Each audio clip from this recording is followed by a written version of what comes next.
നമസ്കാരം. ഈ ദിവസ വാർത്തകൾ സമഗ്ര ചിത്രവുമായി ലൈവ് അറ്റ് 6 ആരംഭിക്കും. നോക്കാം തലക്കെട്ടുകൾ. ശബരിമല സ്വർണ്ണപ്പാളി വിവാദത്തിൽ സർക്കാരിനെതിരെ നീക്കം കടുപ്പിച്ച് പ്രതിപക്ഷം. നാളെ നിയമസഭയിൽ അവതരിപ്പിച്ചേക്കും. കാണാതായത് 5 കിലോയോളം സ്വർണമെന്ന് വിജയമല്യ നിയോഗിച്ച വിദഗ്ധൻ സെന്തിൽനാഥൻ ന്യൂസ് 18നോട്. ഉണ്ണികൃഷ്ണൻ പോറ്റിയെ 2ാം ദിവസവും ചോദ്യം ചെയ്തു. റിപ്പോർട്ട് സമർപ്പിച്ചാൽ ഉടൻ അന്വേഷണം പ്രഖ്യാപിക്കാൻ സർക്കാർ.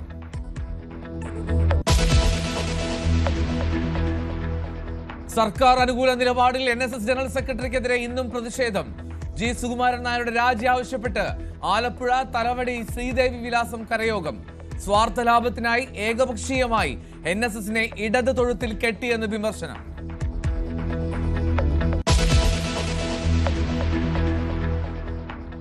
Kasaragod Kumbla government higher secondary സ്കൂളിലെ കലോത്സവ വിവാദത്തിൽ ഇടപെട്ട വിദ്യാഭ്യാസ വകുപ്പ്. മുടങ്ങിയ മൈം നാളെ വീണ്ടും അവതരിപ്പിക്കാൻ അനുമതി. ആരോപണ വിധേയരായ അധ്യാപകരെ മാറ്റി നിർത്താനും തീരുമാനം. കലോത്സവം തടസ്സപ്പെടുത്തിയത് മൈമിൽ പലസ്തീൻ ഐക്യദാർഢ്യം പ്രഖ്യാപിച്ചതിന്. അധ്യാപകരെ സംരക്ഷിച്ച് DDEയുടെ പ്രാഥമിക റിപ്പോർട്ട്.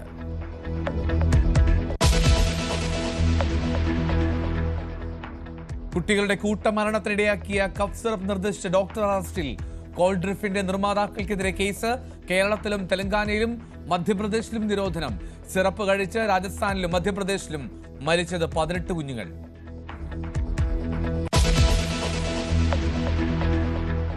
ബീഹാറിലെ തീവ്ര വോട്ടർ പട്ടിക പരിഷ്കരണത്തെ ന്യായീകരിച്ച് തെരഞ്ഞെടുപ്പ് കമ്മീഷണർ.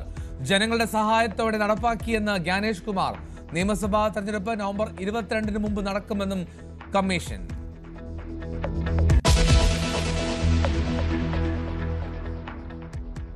ഗാസ സമാധാന കരാറിൽ ഈജിപ്തിൽ ചർച്ച.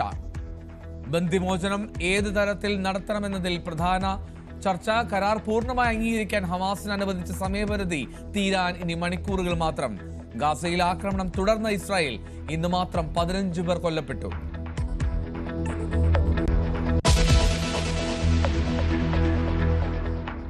വനിതാ ലോകകപ്പിൽ പാകിസ്ഥാനെതിരെ ഇന്ത്യയുടെ മുൻനിര വീണു. 154 റൺസ് എടുക്കുന്നതിനിടെ 5 വിക്കറ്റുകൾ നഷ്ടം. ഹസ്തദാനത്തിന് തയ്യാറാകാതെ ടീം ക്യാപ്റ്റന്മാർ.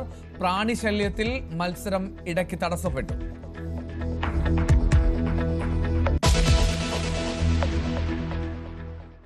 ലൈവ് 6ലേക്ക് വിശദമായി. ശബരിമല സ്വർണ്ണപ്പാളി വിവാദത്തിൽ ഉണ്ണികൃഷ്ണൻ പോറ്റിയെ തുടർച്ചയായി 2ാം ദിവസവും ചോദ്യം ചെയ്ത് ദേവസ്വം വിജിലൻസ്. സാമ്പത്തിക സ്രോതസ്സിനെ കുറിച്ചായിരുന്നു ചോദ്യം ചെയ്യൽ. വിഷയത്തിൽ സർക്കാരിനെതിരെ നീക്കം കടുപ്പിക്കുകയാണ് പ്രതിപക്ഷം. ദേവസ്വം വിജിലൻസ് ഹൈക്കോടതിയിൽ റിപ്പോർട്ട് സമർപ്പിച്ചാൽ ഉടൻ സർക്കാർ അന്വേഷണം പ്രഖ്യാപിക്കും. തുടർച്ചയായ 2ാം ദിവസവും ഉണ്ണികൃഷ്ണൻ പോറ്റിയെ ദേവസ്വം വിജിലൻസ് ചോദ്യം ചെയ്തു. ദേവസ്വം വിജിലൻസിന്റെ റിപ്പോർട്ട് വൈകാതെ കോടതിയിൽ കൊടുക്കുമെന്നാണ് ലഭിക്കുന്ന സൂചന. അതിന്റെ ഭാഗമായി കൂടിയാണ് തുടർച്ചയായ 2ാം ദിവസത്തെയും ചോദ്യം ചെയ്യൽ. ഉണ്ണികൃഷ്ണൻ പോറ്റിയുടെ സാമ്പത്തിക സ്രോതസ്സിനെക്കുറിച്ചും അയാളുടെ മറ്റു ഡീലിങ്സ്, ബിസിനസ് സംരംഭങ്ങളെക്കുറിച്ചുമൊക്കെയാണ് പ്രധാനമായും വിജിലൻസ് ഇന്ന് ചോദിച്ചറിഞ്ഞത്. ഇയാൾക്ക് റിയൽ എസ്റ്റേറ്റ് ഇടപാടുകളുണ്ട്. തിരുവനന്തപുരത്തടക്കം പല റിയൽ എസ്റ്റേറ്റ് ഇടപാടുകളും ഇയാൾ നടത്തിയിട്ടുണ്ട്. അതിനുള്ള വരുമാന സ്രോതസ് എന്ത് എന്നാണ് പ്രധാനമായും ഇയാളിൽ നിന്ന് വിജിലൻസ് വിവരം ശേഖരിച്ചത്. മണ്ണന്തല പോലീസ് സ്റ്റേഷന് കീഴിൽ ഇയാൾ പ്രതിയായ ഒരു കേസുണ്ട്. അതിൻ്റെ വിശദാംശങ്ങളും പോലീസ് ഉണ്ണികൃഷ്ണൻ പോറ്റിയിൽ നിന്ന് ചോദിച്ചറിയുന്നു. ശബരിമലയിലെ സ്വർണ്ണപ്പാളികൾ കൊണ്ടുപോയി പല സ്ഥലങ്ങളിലും പൂജയ്ക്ക് വച്ചിട്ടുണ്ടെങ്കിലും അതിൻ്റെ പേരിൽ സാമ്പത്തികമായി ഒന്നും ഉണ്ടാക്കിയിട്ടില്ല, സാമ്പത്തിക നേട്ടം ഉണ്ടാക്കിയിട്ടില്ല എന്നാണ് ഉണ്ണികൃഷ്ണൻ പോറ്റി വിജിലൻസ് നൽകിയിരിക്കുന്ന മൊഴി. തൻ്റെ എൻ്റെ സുഹൃത്തുക്കൾക്കൊപ്പമാണ് പല സ്പോൺസർഷിപ്പും നടത്തിയിട്ടുള്ളത്. അതിനപ്പുറത്തേക്ക് അതിൽ സാമ്പത്തികമായ ഒരു നേട്ടവും താൻ ഉണ്ടാക്കിയിട്ടില്ല എന്നാണ് ഉണ്ണികൃഷ്ണൻ പോറ്റി വിജിലൻസ് നൽകിയിരിക്കുന്ന മൊഴി. എന്നാൽ വിജിലൻസ് ഇത് പൂർണ്ണമായും വിശ്വാസത്തിലെടുത്തിട്ടില്ല. നേരത്തെ ഹൈക്കോടതിയും ഇയാളുടെ സാമ്പത്തിക സ്രോതസ്സിനെക്കുറിച്ച് വരുമാനത്തെക്കുറിച്ച് അന്വേഷിച്ചിരുന്നു. അതിൻ്റെ ഭാഗമായി ഇൻകം ടാക്സ് രേഖകളടക്കം ഹൈക്കോടതിയിൽ ഇയാൾ സമർപ്പിച്ചിരുന്നു. വിജിലൻസും അക്കാര്യങ്ങൾ പരിശോധിക്കുന്നുണ്ട്. ഇയാളുടെ ബാങ്ക് രേഖകൾ പരിശോധിക്കുന്നുണ്ട്. ഏറ്റവും പ്രധാനപ്പെട്ട അന്വേഷണം ഇന്ന് നടക്കേണ്ടത് വിജയമല്യ നൽകിയെന്ന് പറയുന്ന സ്വർണം. വിജയമല്യ സ്വർണം പൂശിയ ശബരിമല ശ്രീകോവിലിന് മുന്നിലെ ദ്വാരപാലക ശില്പത്തിലും മറ്റ് ശ്രീകോവിലിലെ വാതിലിലുമൊക്കെ പിന്നീട് സ്വർണ്ണമില്ലാതായെങ്കിൽ, ഏതായാലും ദ്വാരപാലക ശില്പം ഉണ്ണികൃഷ്ണൻ 2019 കൈമാറുമ്പോൾ അത് ചെമ്പായിരുന്നു എന്ന് ദേവസ്വം ബോർഡിൻ്റെ ഉത്തരവ് തന്നെ വ്യക്തമാക്കുന്നുണ്ട്. അങ്ങനെയെങ്കിൽ എങ്ങനെയാണ് ഈ വിജയമല്യ പൂശിയ സ്വർണം പിന്നീട് ചെമ്പായി മാറിയത്? അതിലാർക്കൊക്കെ പങ്കുണ്ടെന്ന കാര്യത്തിൽ കൂടിയാണ് ഇപ്പോൾ സംശയങ്ങൾ, ദുരൂഹതകൾ ഉയരുന്നത്. ദേവസ്വം ബോർഡ് കൂടി മറുപടി പറയേണ്ട വിഷയമായി ഇത് മാറുന്നത് ഇപ്പോൾ ഹൈക്കോടതിയുടെ പരിഗണനയുള്ള വിഷയമാണ്. അതുകൊണ്ട് തന്നെ സർക്കാർ ഒരു പെട്ടെന്ന് അന്വേഷണം പ്രഖ്യാപിക്കില്ല. പക്ഷേ ഈ ദേവസ്വം വിജിലൻസ് റിപ്പോർട്ട് അധികം വൈകാതെ കോടതിയിൽ കൊടുക്കുകയും കോടതി നിർദ്ദേശം പറയുന്ന ഏത് തരത്തിലുള്ള അന്വേഷണം സർക്കാർ തയ്യാറാവുകയും ചെയ്യും. കാരണം വലിയൊരു രാഷ്ട്രീയ വിവാദമായി അടക്കം മാറുന്നുണ്ട്. സർക്കാരിനെ വലിയ രീതിയിൽ ബാധിക്കുന്ന ഒരു വിഷയമായി ഇത് മാറുമോ എന്ന ആശങ്ക സർക്കാരിനുമുണ്ട്. അതുകൊണ്ട് തന്നെ ഉണ്ണികൃഷ്ണൻ പോറ്റിക്ക് അപ്പുറത്തേക്ക് ശബരിമലയിലെ ഈ സ്വർണ്ണവുമായി ബന്ധപ്പെട്ട കാര്യങ്ങളിൽ ഒരു സമഗ്രമായ അന്വേഷണത്തിന് കൂടി സർക്കാർ തയ്യാറെടുക്കുന്നതാണ് സൂചന. നാളെ നിയമസഭയിൽ പ്രതിപക്ഷം ഈ വിഷയത്തെ ശക്തമായി ഉന്നയിക്കാൻ ആലോചിക്കുന്നുമുണ്ട്. റിപ്പോർട്ട്. ശബരിമലയിലെ ദ്വാരപാലക ശില്പങ്ങളിലെ സ്വർണ്ണപ്പാളികളുടെയും പീഠങ്ങളുടെയും തിരുമറിയിലൂടെ കാണാതായിരിക്കുന്നത് 5 കിലോയ്ക്കടുത്ത് സ്വർണ്ണമാണ്. അതായത് 600 പവനോളം. ഒരു സെറ്റ് സ്വർണ്ണപ്പാളികൾ എവിടെയെന്ന് കണ്ടെത്തണമെന്ന് കോടതി ആവശ്യപ്പെട്ടതും ഇത് മനസ്സിലാക്കിയാണെന്ന് അമാൽഗമിസ്റ്റ് സെന്തിൽനാഥൻ ന്യൂസ് 18നോട് പറഞ്ഞു. വിജയ് മല്യ നൽകിയ സ്വർണം കൃത്യമായി ഉപയോഗിച്ചുവെന്ന് ഉറപ്പുവരുത്താൻ നിയോഗിച്ച സംഘത്തിലെ അംഗമായിരുന്നു സെന്തിൽനാഥൻ. രണ്ട് ദ്വാരപാലക ശില്പങ്ങൾക്കുമായി 5 കിലോയുടെ സ്വർണം ഉപയോഗിച്ചിട്ടുണ്ട് അല്ലേ? അതുകൂടാതെ ബാക്കി ഭാരം എന്ന് പറയുന്നത് ആ ഒരു ചെമ്പിന്റെ ഭാരമാണ്. അപ്പോൾ ചെമ്പിന്റെ ഭാരം കൂടാതെ 5 കിലോ സ്വർണം കൂടി. അങ്ങനെ വരുമ്പോൾ 2 ദ്വാരപാലകർക്കുമായിട്ട് ഏകദേശം 25 കിലോ ഇല്ലേ? അതല്ല, ഞാൻ കറക്റ്റായിട്ട് പറഞ്ഞുതരാം. ആ 2 ദ്വാരപാലകര് ചെമ്പ് ഉൾപ്പെടെ ഉള്ള വെയിറ്റാണ് നിങ്ങൾ പറഞ്ഞ 25 കിലോ എന്ന് പറഞ്ഞത്. ആയിരിക്കാം. പക്ഷെ ഗോൾഡ് മാത്രം 5 കിലോസ് അതിൻ്റെ അകത്തുണ്ട്. അവിടെ ചെമ്പിൻ്റെ പോർഷൻ ഒന്നുമില്ല. എവ്രിതിങ് കവേർഡ് വിത്ത് ഗോൾഡാണ്. മനസ്സിലായില്ലേ? കംപ്ലീറ്റ് ദ്വാരപാലകർ ഗോൾഡ് വെച്ച് പൂശി ഗോൾഡ് പ്ലേറ്റഡ്. അതായത് ചെമ്പ് സ്വർണ്ണപ്പാളികളായിട്ട് ഏകദേശം 14 രണ്ടും കൂടെ സ്വർണ്ണപ്പാളികൾ അതിൽ ലയിപ്പിച്ചിരിക്കുന്ന ഒരു പ്രോസസ്സാണ്. Thiruvithamkoor Devaswom board president PS പ്രശാന്തിനെ കോട്ട് ചെയ്തുകൊണ്ടാണ് ഞാൻ പറയുന്നത്. 407 ഗ്രാം, അതായത് 397 ഗ്രാം ആയിരുന്നു 2019 കൊണ്ടുവന്ന സമയത്ത്. ഇപ്പോൾ കഴിഞ്ഞ മാസം അത് ഒന്നുകൂടി അറ്റകുറ്റപ്പണി ചെയ്യാൻ വേണ്ടി കൊണ്ടുപോയപ്പോൾ ഒരു 10 ഗ്രാം സ്വർണം കൂടി കൂടുതലിട്ടു, സ്വർണം പൂശി. അങ്ങനെ വന്നപ്പോൾ 407 ഗ്രാം എവിടെ കിടക്കുന്നു? 5 കിലോ എവിടെ കിടക്കുന്നു? അതെ, ഞാനും അത് കേട്ടായിരുന്നു. പക്ഷേ ഇതിൽ സംശയം തോന്നുന്നത് ആസ് എ എന്താ പറയുക, ഒരു ന്യൂട്രൽ പേഴ്സണായിട്ട്, വിദഗ്ധൻ എന്നുള്ളത് മാറ്റി വയ്ക്കുക, ഒരു ഭക്തൻ എന്നുള്ള രീതിയിൽ കൂടി ഒരു തേർഡ് പേഴ്സൺ കൂടി നമുക്കൊരു വ്യൂ പോയിൻ്റ് ഉണ്ടല്ലോ. ആ വ്യൂ പോയിന്റിൽ ഇത് അറിയാവുന്ന ഒരു സത്യം കൂടി ആയതുകൊണ്ട് ചോദിക്കാൻ പറ്റുന്നൊരു ചോദ്യമാണ്. ഒന്നില്ലെങ്കിൽ പുതിയ സ്ട്രക്ചർ, അതായത് ആസ് എ ഹോൾ ഈ ദ്വാരപാലരെ പുതിയത് ഉണ്ടാക്കി ആ ചെമ്പ് കൊടുത്ത് വിട്ട് കാണണം, അല്ലെങ്കിൽ അങ്ങനെ ചെയ്യാൻ പറഞ്ഞില്ല ഉത്തരവിട്ട് കാണണം. ഈ രണ്ടുമാണെങ്കിൽ ആ ഉത്തരവ് അവിടെ കാണണം. ശരിയല്ലേ? ഈ പുതിയത് ചെയ്യാൻ പറഞ്ഞാലോ ചെയ്ത് കൊടുത്തു വിട്ടാലോ ഇത് ചെമ്പാണെന്നുള്ളത് ആ ഒരു രേഖ അവിടെ കാണണം. 100% ഷുവറാണത്, തർക്കമില്ലാത്ത കാര്യമാണ്. ഇത് നമ്പർ 1. നമ്പർ 2 എന്ന് പറയപ്പെടുന്നത് അങ്ങനെ ആണെന്നുണ്ടെങ്കിൽ പഴയത് അയച്ചു വെച്ച് കാണണമല്ലോ, അത് അവരുടെ സ്റ്റോറേജിൽ കാണണമല്ലോ.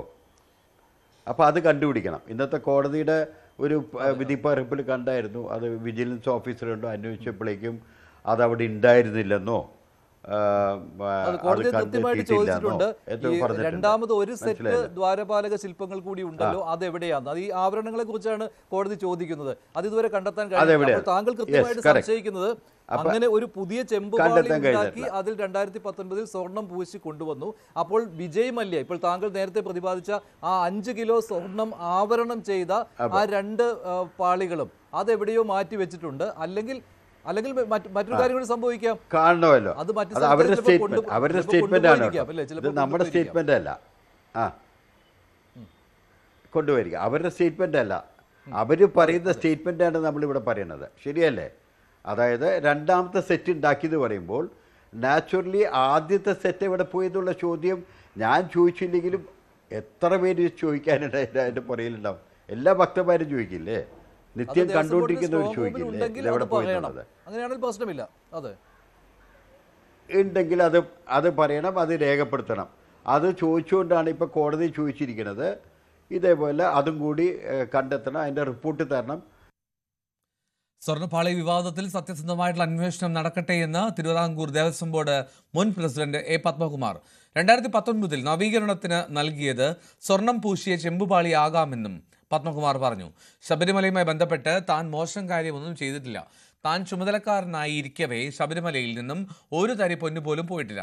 എല്ലാ കാര്യങ്ങളും അന്വേഷിക്കണമെന്നും മഹസർ ഉൾപ്പെടെയുള്ള കാര്യങ്ങൾ പരിശോധിക്കണമെന്നും പത്മകുമാർ പറഞ്ഞു. അല്ല, ഇതിനകത്തിപ്പോൾ അന്വേഷണം നടക്കട്ടെ. സത്യസന്ധമായിട്ടുള്ള അന്വേഷണം ഇക്കാര്യത്തിൽ നടക്കണമെന്നാണ് എൻ്റെ വ്യക്തമായിട്ടുള്ള അഭിപ്രായം. ഞാൻ നേരത്തെ തന്നെ പറഞ്ഞതാണ്. ഇതിൽ ഇപ്പോൾ എന്നെ സംബന്ധിച്ച് പറയുമ്പോൾ ഞാൻ 2 വർഷം പ്രസിഡൻ്റായിരുന്ന സമയത്താണ് സ്ത്രീ പ്രവേശന പ്രശ്നം, അതുപോലെ തന്നെ കോവിഡ് തുടങ്ങിയിട്ടുള്ള നിരവധിയായിട്ടുള്ള പ്രശ്നങ്ങൾ, അതിനിടയ്ക്കാണല്ലോ ഈ സംഭവങ്ങളൊക്കെ ഉണ്ടായിട്ടുള്ളത്. അപ്പം അതുകൊണ്ട് ഇത് അന്വേഷണം ഇന്നലെ ഉണ്ണികൃഷ്ണൻ പോറ്റിയെ ചോദ്യം ചെയ്തു എന്ന് പറഞ്ഞു.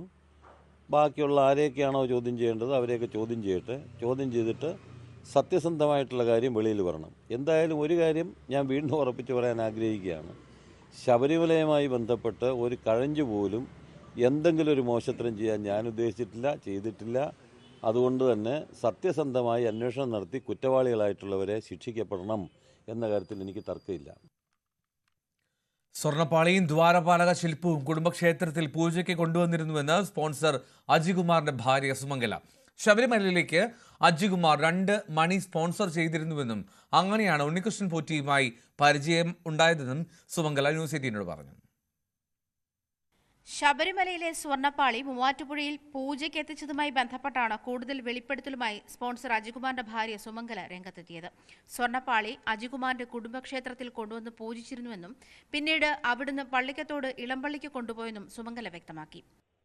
സ്വർണ്ണപ്പാളികളും ദ്വാരപാലകരും കൊണ്ടുപോകുന്ന സമയത്ത് അജി കൂടെ പോയിട്ടുണ്ട്. അതിന്റെ മറ്റു കാര്യങ്ങളൊന്നും എനിക്ക് അറിയത്തില്ല സാമ്പത്തികമായിട്ട്. അതേസമയം ശബരിമലയിലേക്ക് അജികുമാർ 2 മണി സ്പോൺസർ ചെയ്തിരുന്നു. ഈ മണി സ്പോൺസർ ചെയ്യാൻ ആളെ തിരയുന്ന സാഹചര്യത്തിലാണ് അജികുമാറും ഉണ്ണികൃഷ്ണൻ പോറ്റിയുമായി പരിചയത്തിലാകുന്നത്. ഇവർ തമ്മിലുള്ള സാമ്പത്തിക ഇടപാടുകളെക്കുറിച്ച് തനിക്കറിയില്ലെന്നും സുമംഗല പറഞ്ഞു.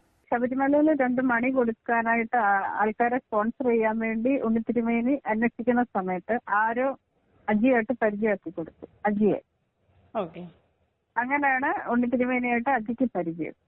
അങ്ങനെയാണ് നമ്മൾ ശബരിമലയിൽ 2 മണി കൊടുക്കുന്നത്. അതേസമയം കോവിഡ് ബാധയെ തുടർന്നാണ് അജികുമാർ മരിച്ചതെന്നും അജിക്ക് കോവിഡ് ബാധിച്ചപ്പോൾ ആശുപത്രിയിൽ ബെഡ് അറേഞ്ച് ചെയ്തു തന്നത് ഉണ്ണികൃഷ്ണൻ പോറ്റി ആയിരുന്നുവെന്നും ഭാര്യ പറയുന്നു. News 18 Kochi. NSS general secretary G Sukumaran നായരുടെ രാജി ആവശ്യപ്പെട്ട് ആലപ്പുഴ NSS തലവടി ശ്രീദേവി വിലാസം കരയോഗത്തിൽ പ്രമേയം. NSSനെ സ്വാർത്ഥ ലാഭത്തിന് വേണ്ടി ഏകപക്ഷീയമായി ഇടതുപക്ഷത്തിന്റെ തൊഴുത്തിൽ കൊണ്ടുപോയി കെട്ടിയെന്നാണ് വിമർശനം. NSSന്റെ നിയമാവലിയെ മറികടന്ന് ജനറൽ സെക്രട്ടറി എടുത്ത തീരുമാനത്തിൽ കരയോഗത്തിലെ മുഴുവൻ അംഗങ്ങളുടെയും പ്രതിഷേധം രേഖപ്പെടുത്തുന്നുവെന്നും പ്രമേയത്തിലുണ്ട്. ഭരണസമിതി അംഗങ്ങൾ ഒപ്പിട്ട പ്രമേയം NSS കുട്ടനാട് താലൂക്ക് യൂണിയൻ നൽകി. Kasaragod Kumbla government higher secondary സ്കൂളിൽ പലസ്തീൻ ഐക്യദാർഢ്യം പ്രഖ്യാപിച്ച് അവതരിപ്പിച്ച മൈം ഷോ തടസ്സപ്പെടുത്തിയതിൽ അധ്യാപകരെ സംരക്ഷിച്ച് DDEയുടെ റിപ്പോർട്ട്. വിദ്യാർത്ഥികൾക്കിടയിൽ പ്രശ്നങ്ങൾ ഉണ്ടായതാണ് കലോത്സവം നിർത്തിവെക്കാൻ കാരണമെന്നാണ് പൊതുവിദ്യാഭ്യാസ ഡയറക്ടർക്ക് സമർപ്പിച്ച പ്രാഥമിക റിപ്പോർട്ടിലുള്ളത്. അതേസമയം വിദ്യാർത്ഥികൾക്ക് ഇതേ വേദിയിൽ മൈം അവതരിപ്പിക്കാൻ അവസരം നൽകുമെന്ന് മന്ത്രി വി ശിവൻകുട്ടി ന്യൂസ് 18 ഉറപ്പ് നൽകി. കലോത്സവം നാളെ ഉച്ചയ്ക്ക് 12 മണിക്ക് വീണ്ടും നടത്താനാണ് തീരുമാനം. വെള്ളിയാഴ്ച നടന്ന കലോത്സവത്തിലാണ് പലസ്തീനിലെ കുഞ്ഞുങ്ങൾ അനുഭവിക്കുന്ന ദുരിതം പ്രമേയമാക്കിയുള്ള മൈം ഷോ തടഞ്ഞത്. മൈം അവതരണം പാതി പിന്നിടും മുമ്പ് അധ്യാപകൻ കർട്ടനിടുകയായിരുന്നു. സംഭവം വിവാദമായതോടെ വിശദമായ അന്വേഷണം നടത്തി റിപ്പോർട്ട് സമർപ്പിക്കാൻ മന്ത്രി വി ശിവൻകുട്ടി നിർദ്ദേശം നൽകിയിരുന്നു. എന്നാൽ പൊതുവിദ്യാഭ്യാസ ഡയറക്ടർക്ക് DDE സമർപ്പിച്ച റിപ്പോർട്ട് അധ്യാപകരെ സംരക്ഷിച്ചുള്ളതാണ്. കലോത്സവത്തിനിടെ വിദ്യാർത്ഥികൾക്കിടയിൽ പ്രശ്നങ്ങളുണ്ടായെന്നും അതാണ് കലോത്സവം നിർത്തിവെക്കാൻ കാരണമെന്നുമാണ് പരാമർശം. അതേസമയം അധ്യാപകർ ഇടപെട്ട് തടസ്സപ്പെടുത്തിയ മൈം അതേ കലോത്സവ വേദിയിൽ തന്നെ അവതരിപ്പിക്കാൻ അവസരമൊരുക്കുമെന്ന് മന്ത്രി ശിവൻകുട്ടി ന്യൂസ് 18 ഉറപ്പ് നൽകി. ആ കുട്ടികൾക്ക് അവിടെ കളിക്കാനുള്ള അവസരം ഉണ്ടാക്കി കൊടുക്കുകയും ചെയ്യും. കർശനമായ നടപടി തന്നെ എന്തായാലും കർശനമായ നടപടി തന്നെ ഉണ്ടാവും. കാരണം ഓരോ സ്കൂളിന്റെയും പിന്നെ അവിടുത്തെ നടത്തിപ്പുകാർക്ക് ഇഷ്ടമുള്ള കലാപരിപാടികളെ അവിടെ അവതരിപ്പിക്കാൻ പറ്റുള്ളൂ. അല്ലെങ്കിൽ അവർ നിർത്തിവെക്കുമെന്ന് പറഞ്ഞാൽ അവർക്ക് നിർത്തിവെക്കാൻ എന്താ അവകാശം? ആരാ കൊടുത്ത അധികാരം? ഇത് നിർത്തിവെക്കുന്നതിന് വേണ്ടി ഉത്തരവ് കൊടുത്ത ഉദ്യോഗസ്ഥൻ മറുപടി പറയേണ്ടി വരും. പലസ്തീനാണ് പ്രമേയമെന്ന് അധ്യാപകർക്ക് അറിയാമായിരുന്നുവെന്നും പരിപാടി തുടങ്ങി 2.5 മിനിറ്റ് ആയപ്പോഴേക്കും കർട്ടനിടുകയായിരുന്നുവെന്നും മൈം അവതരിപ്പിച്ച വിദ്യാർത്ഥി ഇർഷാദ് ന്യൂസ് 18 പറഞ്ഞു. നാളെ ഇതേ വേദിയിൽ മത്സരം നടത്താൻ അവസരമൊരുക്കിയതിൽ അതിയായ സന്തോഷമുണ്ടെന്നും ഇർഷാദ് ന്യൂസ് 18 അത് നമ്മളെല്ലാരും കൂടി പ്രതിഷേധിച്ച് പറഞ്ഞതാണ് നമുക്ക് ഇതിനൊരു അവസരം കൂടി തരണം. ഇന്നലെ അവര് തന്ന അവസരമല്ല, നമുക്ക് പ്രിപ്പയർഡ് ആയിട്ട് ചെയ്യാൻ ഒരു അവസരം കൂടെ തരണം എന്ന് ആവശ്യപ്പെട്ടു. അതെ അവര് അതിന് സമ്മതിച്ചു. അങ്ങനെ നല്ല രീതിയിൽ ഇത് ഇതായി. മൈം തടസ്സപ്പെട്ടതിനെ തുടർന്നുള്ള പ്രതിഷേധത്തിൽ കലോത്സവത്തിന്റെ ആദ്യ ദിവസം ബഹളത്തിലും ലാത്തിച്ചാർജിലും കലാശിച്ചിരുന്നു. തിരുവനന്തപുരം ബ്യൂറോയ്ക്കൊപ്പം ന്യൂസ് 18 കാസർഗോഡ്. കാസർഗോഡ് കുമ്പള സ്കൂളിൽ മൈം തടഞ്ഞ അധ്യാപകനെ ക്രൂശിക്കാമെന്ന് വി ശിവൻകുട്ടി വിചാരിക്കേണ്ടെന്ന് ശോഭാ സുരേന്ദ്രൻ. ഇന്ത്യയുടെ വിദേശ നയം രാജ്യ താൽപര്യം അനുസരിച്ചാണെന്നും അതിനെ ചോദ്യം ചെയ്യാൻ ഒരു വിദ്യാഭ്യാസ മന്ത്രിക്കും അധികാരമില്ലെന്നും ശോഭാ സുരേന്ദ്രൻ പറഞ്ഞു. നമ്മുടെ രാജ്യത്തിന്റെ പ്രധാനമന്ത്രിയും വകുപ്പ് മന്ത്രിമാരും വിദേശ നയം രൂപീകരിക്കുന്നത് നമ്മുടെ രാജ്യത്തിന്റെ താല്പര്യത്തിനനുസൃതമായിട്ടാണ്. അത് ചോദ്യം ചെയ്യാൻ ഒരു എഡ്യൂക്കേഷൻ മിനിസ്റ്റർക്കും ഈ ഇന്ത്യ മഹാരാജ്യത്ത് അവകാശമില്ല എന്നുള്ള വസ്തുത ആദ്യമേ ശിവൻകുട്ടിയെ ബോധ്യപ്പെടുത്താൻ, അല്ലെങ്കിൽ ശിവൻകുട്ടി സാറിനെ അറിയിക്കാൻ ഭാരതീയ ജനതാ പാർട്ടിയുടെ സംസ്ഥാന ജനറൽ സെക്രട്ടറി എന്നുള്ള രീതിയിൽ, ഉത്തരവാദിത്തപ്പെട്ട ഒരു പ്രവർത്തക എന്നുള്ള രീതിയിൽ ഞാൻ ആഗ്രഹിക്കുകയാണ്. 25 കോടിയുടെ ഓണം ബമ്പർ അടിച്ച ഭാഗ്യശാലി അജ്ഞാതയെ തുടരും. എറണാകുളം നെട്ടൂർ സ്വദേശിയായിട്ടുള്ള സ്ത്രീയാണ് ആ ഭാഗ്യശാലി. മാധ്യമങ്ങൾക്ക് മുന്നിൽ വരാനോ പേര് പരസ്യപ്പെടുത്താനോ അവർ ആഗ്രഹിക്കുന്നില്ല. സമാനാർഹമായിട്ടുണ്ടെങ്കിൽ ബാങ്കിനെ സമീപിച്ചോളാമെന്നാണ് ഏജന്റ് ലതീഷിന് ലഭിച്ച മറുപടി.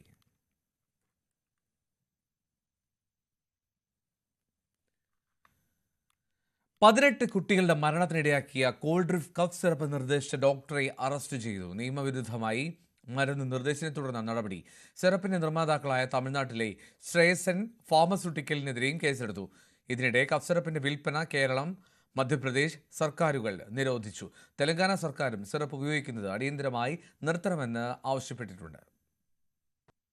മധ്യപ്രദേശ്, രാജസ്ഥാൻ സംസ്ഥാനങ്ങളിലായി ആകെ 18 കുട്ടികളാണ് കോൾഡ് ഡ്രിഫ് കഫ് സിറപ്പ് കുടിച്ച് മരിച്ചത്. മരുന്ന് കുടിച്ചവരുടെ കിഡ്നിയുടെ പ്രവർത്തനം തകരാറിലാകുന്നതാണ് മരണകാരണം. ഇനിയും നിരവധി പേരാണ് ഇരു സംസ്ഥാനങ്ങളിലുമായി ചികിത്സയിൽ കഴിയുന്നത്. നിയമവിരുദ്ധമായി മരുന്ന് നിർദ്ദേശിച്ച മധ്യപ്രദേശിലെ പീഡിയാട്രീഷ്യൻ ഡോക്ടർ പ്രവീൺ സോണിയെ പോലീസ് അറസ്റ്റ് ചെയ്തു.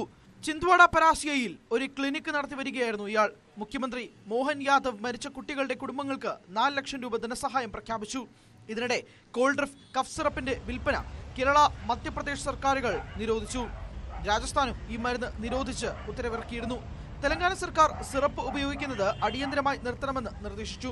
ഗുജറാത്ത് സർക്കാർ മരുന്നിന്റെ സാമ്പിളുകൾ പരിശോധനയ്ക്ക് വിധേയമാക്കുമെന്ന് അറിയിച്ചു. കേരളത്തിൽ ഈ മരുന്ന് എത്തിച്ചിരുന്നുവെങ്കിലും ഒന്നും വിറ്റുപോയിട്ടില്ല എന്നാണ് വിവരം. സിറപ്പിന്റെ നിർമ്മാതാക്കളായ തമിഴ്നാട്ടിലെ ശ്രേയസൻ ഫാർമസ്യൂട്ടിക്കൽസിനെതിരെ മധ്യപ്രദേശ് സർക്കാർ കേസെടുത്തിട്ടുണ്ട്. ഇവരുടെ ഓഫീസിൽ തമിഴ്നാട് സർക്കാർ റെയ്ഡ് സംഘടിപ്പിച്ചു. കോൾഡ് ഡ്രിഫ് കഫ് സിറപ്പിൽ ശരീരത്തിന് ഹാനികരമായ പദാർത്ഥങ്ങൾ അടങ്ങിയിട്ടുണ്ടെന്ന് ചെന്നൈയിൽ നടത്തിയ പരിശോധനയിൽ കണ്ടെത്തിയിരുന്നു. മരുന്നിൽ 48.6% ഡൈത്തിലീൻ ഗ്ലൈക്കോൾ ഉണ്ടെന്നാണ് വിവരം. മധ്യപ്രദേശ് കേസ് കൂടുതൽ അന്വേഷിക്കാൻ പ്രത്യേക അന്വേഷണ സംഘത്തെ നിയോഗിച്ചു. ഇവർ ഉടൻ തമിഴ്നാട്ടിലേക്ക് തിരിക്കും. 6 സംസ്ഥാനങ്ങളിലായി മരുന്ന് നിർമ്മാണം നടത്തുന്ന 19 ഇടങ്ങളിൽ ആരോഗ്യവകുപ്പ് പരിശോധന നടത്തി വരികയാണ്. ചുമ മരുന്നുകൾ കർശനമായി നിയന്ത്രിക്കണമെന്ന് കേന്ദ്ര ആരോഗ്യ മന്ത്രാലയം നേരത്തെ മാർഗനിർദ്ദേശം നൽകിയിരുന്നു. News desk, news 18. കരൂർ ദുരന്തത്തിൽ സുപ്രീം കോടതി നിയോഗിച്ച പ്രത്യേക അന്വേഷണ സംഘം ഔദ്യോഗികമായി കേസ് അന്വേഷണം ആരംഭിച്ചു. അസ്ര ഗാർഗിന്റെ നേതൃത്വത്തിലുള്ള സംഘം ഇന്ന് ഉച്ചയോടുകൂടി കരൂരിലെത്തി കേസുമായി ബന്ധപ്പെട്ട രേഖകൾ ഏറ്റുവാങ്ങി. ഇതിനിടെ മുൻകൂർ ജാമ്യാപേക്ഷ തള്ളിയ മദ്രാസ് ഹൈക്കോടതി വിധിക്കെതിരെ TVK നേതാക്കൾ സുപ്രീം കോടതിയെ സമീപിച്ചു. ബുസി ആനന്ദ്, നിർമ്മൽ കുമാർ എന്നിവരാണ് ഹർജി നൽകിയത്. കേസുമായി ബന്ധപ്പെട്ട് മുഴുവൻ വിഷയങ്ങളും ഹൈക്കോടതി കേട്ടിട്ടില്ല എന്നാണ് ആരോപണം. വിജയുടെ വാഹനം തട്ടി ബൈക്ക് യാത്രികൻ അപകടത്തിൽപ്പെട്ട സംഭവത്തിൽ കാരവൻ ഡ്രൈവർക്കെതിരെ പോലീസ് കേസെടുത്തിട്ടുണ്ട്. വേലായുധം പാളയം പോലീസാണ് അലക്ഷ്യമായി വാഹനമോടിച്ചതിന് കേസെടുത്തത്. ബീഹാർ മുഖ്യമന്ത്രി നിതീഷ് കുമാറിന്റെ ആരോഗ്യനില മോശമായതിന് പിന്നിൽ ഗൂഢാലോചന ആരോപിച്ച് RJD നേതാവ് തേജസ്വി യാദവ്, BJPയുടെ കരുക്കളായി പ്രവർത്തിക്കുന്ന JDU നേതാക്കൾ ഭക്ഷണത്തിലോ പ്രസാദത്തിലോ മറ്റെന്തെങ്കിലും കലർത്തി നൽകി ആരോഗ്യനില മനഃപൂർവ്വം മോശമാക്കി എന്നാണ് ആരോപണം. പ്രധാനമന്ത്രി പങ്കെടുക്കുന്ന ഓൺലൈൻ യോഗത്തിൽ നിതീഷ് കുമാറിന്റെ ചേഷ്ടകൾ അടങ്ങുന്ന വീഡിയോയും എക്സ് പോസ്റ്റിൽ പങ്കുവച്ചിട്ടുണ്ട്. ബീഹാറിലെ ജനങ്ങൾക്ക് സത്യമറിയാൻ താല്പര്യമുണ്ട്. ഒരു സംസ്ഥാനത്തിൻ്റെ മുഖ്യമന്ത്രിയെ ഇത്രയും ദയനീയമായിട്ടുള്ള അവസ്ഥയിൽ കാണുന്നത് എങ്ങനെയാണെന്നും പോസ്റ്റിൽ ചോദിക്കുന്നു. ലഡാക്ക് വെടിവെപ്പിൽ ജുഡീഷ്യൽ അന്വേഷണം പ്രഖ്യാപിക്കണമെന്ന് അറസ്റ്റിലായ പ്രവർത്തകൻ സോനം വാങ്ചുക്ക് സംഭവത്തിൽ സർക്കാർ ജുഡീഷ്യൽ അന്വേഷണം പ്രഖ്യാപിക്കും വരെ ജയിലിൽ തുടരുമെന്നും അദ്ദേഹം പറഞ്ഞു. രാജസ്ഥാൻ ജോധ്പൂരിലെ ജയിലിൽ കഴിയുന്ന സോനം വാങ്ചുക്കിനെ കാണാനെത്തിയ സഹോദരനോടും അഭിഭാഷകനോടുമാണ് അദ്ദേഹം തന്റെ ആവശ്യം അറിയിച്ചത്. മരിച്ചവരുടെ കുടുംബാംഗങ്ങൾക്ക് അനുശോചനം രേഖപ്പെടുത്തിയ വാങ്ചുക്ക് താൻ ആരോഗ്യവാനായിരിക്കുന്നുവെന്നും പറഞ്ഞു. അതേസമയം സോനം വാങ്ചുക്കിനെ അറസ്റ്റ് ചെയ്തതിനെതിരെ ഭാര്യ ഗീതാഞ്ജലി സമർപ്പിച്ച ഹർജി സുപ്രീം കോടതി നാളെ പരിഗണിക്കും. ജസ്റ്റിസുമാരായ അരവിന്ദ് കുമാറും NV അഞ്ജലിയും അടങ്ങുന്ന ബെഞ്ചാകും വാദം കേൾക്കുക. പശ്ചിമ ബംഗാളിൽ മഴക്കെടുതി രൂക്ഷം. ഡാർജിലിംഗിൽ മണ്ണിടിച്ചിലിനെ തുടർന്ന് 17 പേർ മരിച്ചു, നിരവധി പേർക്ക് പരിക്കേറ്റു. മരണസംഖ്യ ഉയരാൻ സാധ്യതയുള്ളതായിട്ടാണ് വിവരം. പോലീസും സന്നദ്ധ പ്രവർത്തകരും ചേർന്ന് രക്ഷാപ്രവർത്തനം തുടരുകയാണ്. പ്രദേശത്തേക്കുള്ള ദേശീയപാത 10 ഉൾപ്പെടെയുള്ള വിവിധ റോഡുകൾ തകർന്നു. മെറിക്, കുർസിയോങ് എന്നീ വിനോദസഞ്ചാര കേന്ദ്രങ്ങളെ ബന്ധിപ്പിക്കുന്ന ഇരുമ്പ് പാലവും തകർന്നു വീണു. ഡാർജിലിംഗ്, ജൽപൈഗുരി, കലിംപോങ്, കുച്ച് ബെഹാർ എന്നിവിടങ്ങളിൽ കാലാവസ്ഥാ വകുപ്പ് ഓറഞ്ച് അലർട്ടാണ് പ്രഖ്യാപിച്ചത്. സിക്കിമിലെ എല്ലാ ജില്ലകളിലും റെഡ് അലർട്ടാണ്. കനത്ത മഴയെ തുടർന്ന് ഭൂട്ടാനിലും ജാഗ്രതാ നിർദ്ദേശം നൽകിയിട്ടുണ്ട്. ദുരന്തത്തിൽ പ്രധാനമന്ത്രി അനുശോചനം അറിയിച്ചു. ഒരിടവേള.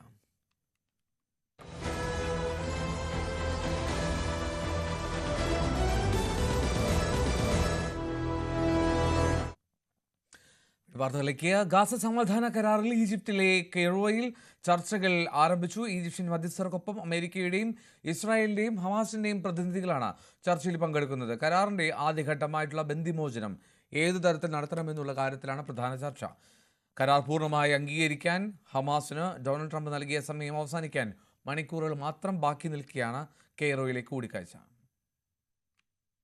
ബന്ദികളുടെ മോചനം സാധ്യമാക്കുന്നതിന് വേണ്ടിയുള്ള ചർച്ചകൾക്കാണ് കെയ്റോയിൽ ഇന്ന് തുടക്കം കുറിച്ചിരിക്കുന്നത്. സ്റ്റീവ് വിറ്റ്കോഫ്, ജരേദ് കുഷ്ണർ എന്നിവരാണ് ചർച്ചയിൽ അമേരിക്കയെ പ്രതിനിധീകരിക്കുന്നത്. ഈജിപ്ഷ്യൻ മധ്യസ്ഥരും ഹമാസ്, ഇസ്രായേൽ പ്രതിനിധികളും ഇന്നും നാളെയുമായി ബന്ദികളെ മോചിപ്പിക്കുന്ന നടപടിക്രമങ്ങൾ ആലോചിക്കും.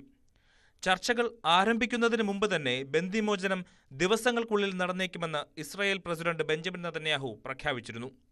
കരാർ അംഗീകരിച്ചാലും ഇല്ലെങ്കിലും ഹമാസിന്റെ നിരായുധീകരണം ഉറപ്പാക്കുമെന്നും നെതന്യാഹു പറഞ്ഞു.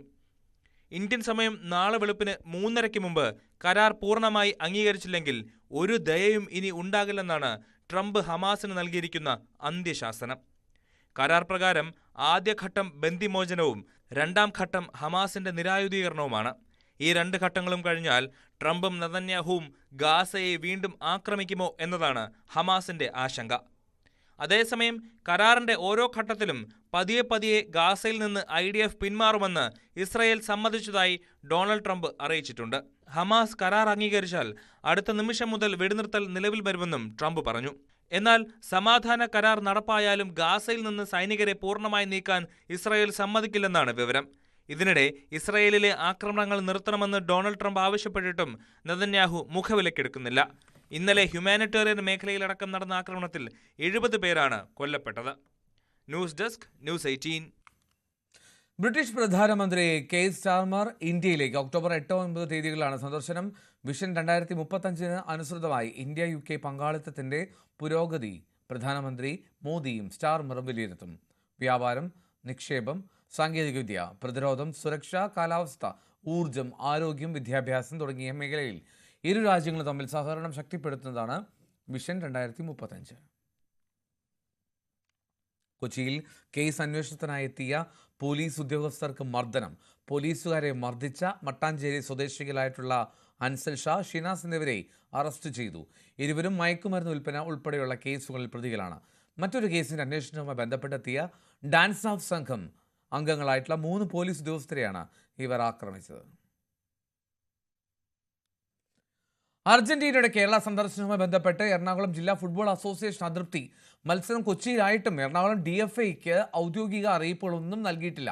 അർജന്റീന ടീം പ്രതിനിധിയെ പങ്കെടുപ്പിച്ച് കൊച്ചിയിൽ നടത്തിയ പരിപാടിയുടെ ആധികാരികത, നിയമസാധുത എന്നിവയിൽ DFAയ്ക്ക് ആശങ്കയുണ്ടെന്നും പ്രമേയത്തിൽ പറയുന്നു. PV ശ്രീനിജൻ MLA പ്രസിഡന്റായിട്ടുള്ള എറണാകുളം ജില്ലാ ഫുട്ബോൾ അസോസിയേഷനാണ് ഇത്തരത്തിൽ പ്രമേയം പാസാക്കിയത്. 2024 കേരള സംസ്ഥാന ചലച്ചിത്ര അവാർഡ് നിർണയ ജൂറിയെ നിയമിച്ച സർക്കാർ. നടനും സംവിധായകനും ദേശീയ ചലച്ചിത്ര പുരസ്കാര ജേതാവുമായ പ്രകാശ് രാജാണ് jury chairman. Tamil, Telugu, Kannada, Malayalam, Hindi, English ഭാഷകളിൽ അഭിനയിച്ചു വരുന്ന പ്രകാശ് രാജ് 31 വർഷമായി ഇന്ത്യൻ സിനിമയിലെ സജീവ സാന്നിധ്യമാണ്. സംവിധായകരായിട്ടുള്ള രഞ്ജൻ പ്രമോദ്, ജിബു ജേക്കബ് എന്നിവർ പ്രാഥമിക വിധി നിർണയ സമിതിയിലെ 2 സബ് കമ്മിറ്റികളുടെ ചെയർപേഴ്സൺമാരായിട്ട് പ്രവർത്തിക്കും. ഇരുവരും അന്തിമ വിധി നിർണയ സമിതിയിലെ അംഗങ്ങളുമായിരിക്കും. സ്വർണ്ണ-വെള്ളി നിരക്ക്. കവിത ഗോൾഡ് ആൻഡ് ഡയമണ്ട്സ് ഇന്നത്തെ സ്വർണം വെള്ളി നിരക്കുകൾ നിങ്ങൾക്കായി സമർപ്പിക്കുന്നത് Kavitha gold and diamonds, the versatile jewellery. സ്വർണം 22 ക്യാരറ്റ് ഗ്രാമിന് 10,945, പവന് 87,560. 18 ക്യാരറ്റ് സ്വർണം ഗ്രാമിന് 9,060, പവന് 72,480.